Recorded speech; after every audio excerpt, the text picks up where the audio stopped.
Hi guys, welcome to revision time. आज है 2 अप्रैल 2025। चलिए आज के करंट अफेयर्स हम स्टार्ट करते हैं। अगर आप सभी को ये वीडियो हेल्पफुल लगे तो इसे लाइक ज़रूर कर दीजिएगा और इस तरीके की कम टाइम की करंट अफेयर्स की वीडियो के लिए चैनल को भी ज़रूर सब्सक्राइब कर लीजिए। तो चलिए स्टार्ट करते हैं आज के सारे करंट अफेयर्स के क्वेश्चन, मगर उससे पहले जान लेते हैं 1 अप्रैल को पूछे गए क्वेश्चन का सही आंसर क्या है। गाबा स्टेडियम किस देश में है?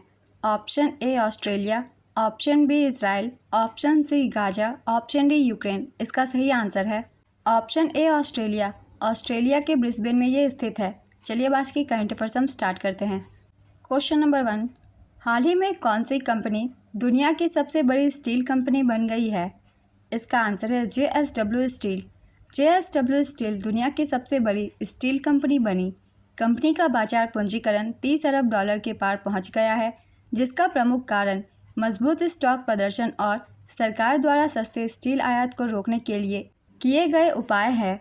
इस उपलब्धि ने JSW स्टील को आर्सेलरमित्तल, निप्पन स्टील और बाओचान आयरन जैसी प्रमुख वैश्विक स्टील कंपनियों से आगे कर दिया है। नेक्स्ट क्वेश्चन, मार्च 2025 में industrial finance corporation of India का नया MD और CEO किसे बनाया गया? इसका आंसर है राहुल भावे को।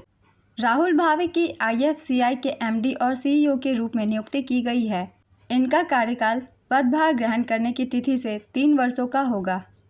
इससे पहले वह IFCI में उप प्रबंध निदेशक के रूप में कार्यरत थे। नवंबर 2024 में वित्त मंत्रालय ने IFCI समूह के एकीकरण को मंजूरी दी थी।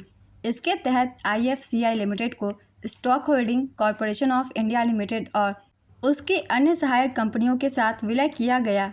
IFCI का पूरा नाम है industrial finance corporation of India. इसकी स्थापना 1 जुलाई 1948 को हुई थी। नेक्स्ट क्वेश्चन, किस देश ने फेसबुक को प्रतिबंधित कर दिया है? इसका आंसर है Papua New Guinea. Papua New Guinea ने घृणा भाषण और गलत सूचना को नियंत्रित करने के लिए फेसबुक को प्रतिबंधित कर दिया है। फेसबुक पापुआ न्यू गिनी में सबसे चर्चित सोशल मीडिया प्लेटफॉर्म है।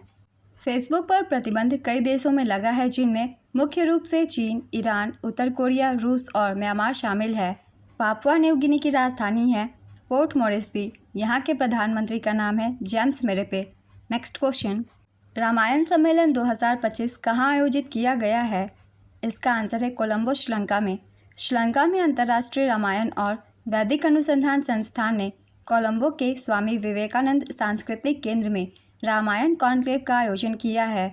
भारत और श्रीलंका के धार्मिक नेताओं ने विभिन्न देशों का उदाहरण देते हुए भगवान राम के व्यक्तित्व का पूरे विश्व पर उनके प्रभाव के बारे में बताया है। श्रीलंका की राजधानी है कोलंबो और श्री जयवर्धनेपुरा। यहाँ के राष्ट्रपति का नाम है अनुरा दिसानायके। प्रधानमंत्री का नाम है हरिनी अमरसूरिया और यहाँ की मुद्रा है श्रीलंकाई रुपया। नेक्स्ट क्वेश्चन, अमेरिका के नेशनल इंस्टीट्यूट ऑफ हेल्थ के निदेशक कौन बने हैं? इसका आंसर है जय भट्टाचार्य। अमेरिका की सीनेट ने नेशनल इंस्टीट्यूट फॉर हेल्थ के निदेशक के तौर पर भारतीय मूल के वैज्ञानिक जय भट्टाचार्य की नियुक्ति की पुष्टि कर दी है। अमेरिका के राष्ट्रपति डोनाल्ड ट्रंप ने पिछले वर्ष नवंबर में भट्टाचार्य को NIH का 18वां निदेशक मनोनीत किया था। Bhattacharya national bureau of economic research के एसोसिएट हैं। वे स्टैनफोर्ड यूनिवर्सिटी में हेल्थ पॉलिसी के प्रोफेसर भी हैं। नेक्स्ट क्वेश्चन, हाल ही में भीम 3.0 ऐप किसने लॉन्च किया है? इसका आंसर है NPCI। भारतीय राष्ट्रीय भुगतान निगम भीम सर्विसेज लिमिटेड ने भीम ऐप को अपग्रेड करके भीम 3.0 लॉन्च किया है। यह ऐप अप्रैल 2025 से उपलब्ध होगा। भीम ऐप की शुरुआत वर्ष 2016 में हुई थी। भीम 3.0 देश की 15 से ज़्यादा भाषाओं में उपलब्ध होगा तथा कम इंटरनेट स्पीड वाले क्षेत्रों में भुगतान करने में मदद करेगा। NPCI का पूरा नाम है national payment corporation of India. इसकी स्थापना 2008 में हुई थी। इसका मुख्यालय मुंबई में है। NPCI भारतीय रिजर्व बैंक और भारतीय बैंक संघ की एक पहल है। नेक्स्ट क्वेश्चन, भारत और किस देश ने ग्रीन और डिजिटल शिपिंग कॉरिडोर के लिए समझौता किया है? इसका आंसर है सिंगापुर। भारत और सिंगापुर ने ग्रीन और डिजिटल शिपिंग कॉरिडोर के लिए आशय पत्र पर हस्ताक्षर किए हैं। इसका उद्देश्य डिजिटलीकरण और डीकार्बोनाइजेशन को बढ़ावा देना है। डीकार्बोनाइजेशन का मतलब कार्बन डाइऑक्साइड के उत्सर्जन को कम करना या खत्म करना है। यह शून्य या न्यूनतम ग्रीन हाउस गैस उत्सर्जन करने वाली प्रौद्योगिकियों के विकास और डिजिटल समाधानों को अपनाने में तेजी लाएगा। Next question, OTT play awards 2025 में सर्वश्रेष्ठ अभिनेता का पुरस्कार किसने जीता? इसका आंसर है मनोज वाजपेयी और अनुपम खेर ने। OTT प्ले अवार्ड्स 2025, इसका आयोजन 22 मार्च 2025 को मुंबई में किया गया। संस्करण था तीसरा। सर्वश्रेष्ठ film girls will be girls को दिया गया। ये अली फजल और रिचा चड्ढा की फिल्म है। सर्वश्रेष्ठ निर्देशक फिल्म का पुरस्कार इम्तियाज अली को दिया गया अमर सिंह चमकीला के लिए। सर्वश्रेष्ठ अभिनेता का पुरस्कार पुरुष लोकप्रिय मनोज वाजपेयी डिस्पैच के लिए दिया गया। इस बार 2 लोगों को सर्वश्रेष्ठ अभिनेता का पुरस्कार दिया गया, तो आलोचक में दिया गया अनुपम खेर को, लोकप्रिय में मनोज वाजपेयी को और आलोचक में अनुपम खेर को विजय 69 द सिग्नेचर मूवी के लिए। सर्वश्रेष्ठ अभिनेत्री समीक्षक पार्वती थिरुवोथु को दिया गया मनोरा थंगल फिल्म के लिए। सर्वश्रेष्ठ अभिनेत्री लोकप्रिय कैटेगरी में काजोल को दिया गया दो पति के लिए। नेक्स्ट क्वेश्चन, कर्मचारी राज्य बीमा योजना का उत्तर प्रदेश के कितने जिलों में विस्तार किया गया है? इसका आंसर है 15। कर्मचारी राज्य बीमा योजना का उत्तर प्रदेश के 15 जिलों में विस्तार किया गया है, जिससे ESI योजना उत्तर प्रदेश के 75 में से 74 जिलों में लागू हो गई है।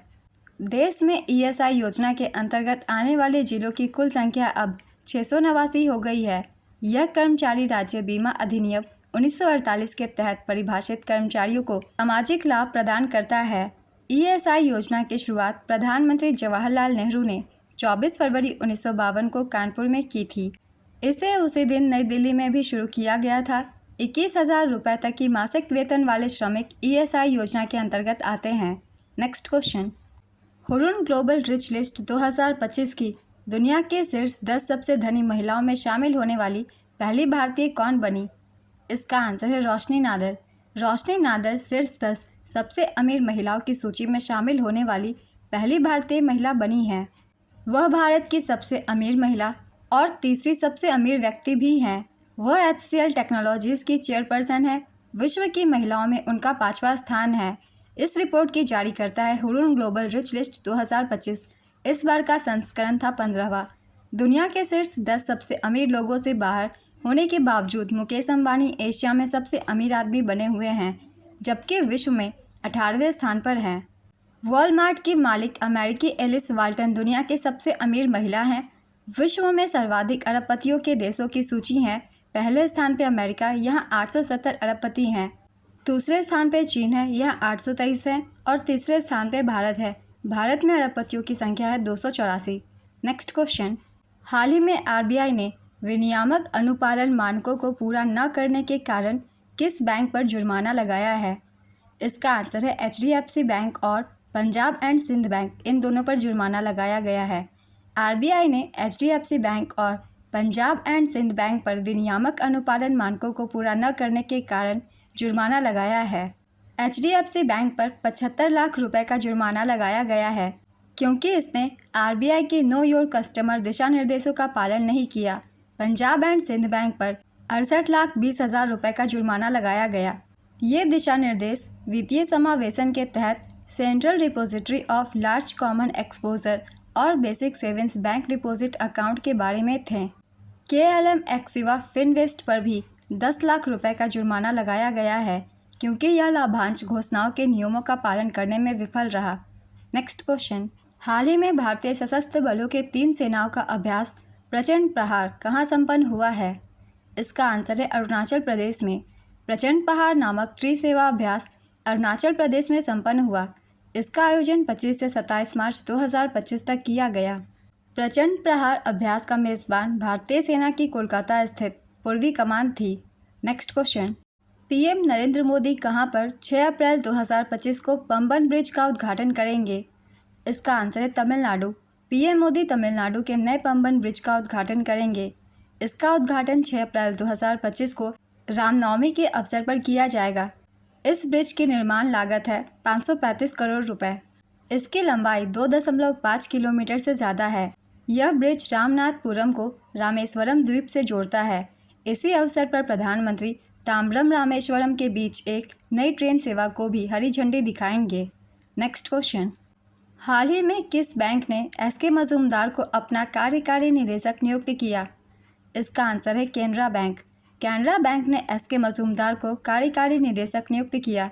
इससे पहले वे बैंक के वित्तीय अधिकारी के रूप में कार्यरत थे। वह जनवरी 2000 से केनरा बैंक से जुड़े हुए हैं। केनरा बैंक की स्थापना 1906 में की गई थी। इसका मुख्यालय बेंगलुरु में है और इसके वर्तमान एमडी और सीईओ के सत्यनारायण राजू हैं। आज के सारे करंट अफेयर्स के क्वेश्चंस कंप्लीट होते हैं। चलिए अब आज का क्वेश्चन देखते हैं क्या है।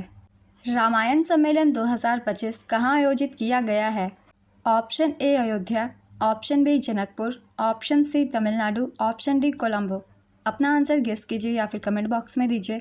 अगर आप सभी को ये वीडियो हेल्पफुल लग रही हो तो इसे लाइक ज़रूर कर दीजिएगा और इस तरीके की कम टाइम की करंट अफेयर्स की वीडियो के लिए चैनल को भी ज़रूर सब्सक्राइब कर लीजिए। तो फिर मिलते हैं अगली वीडियो के साथ। आप सभी को थैंक यू।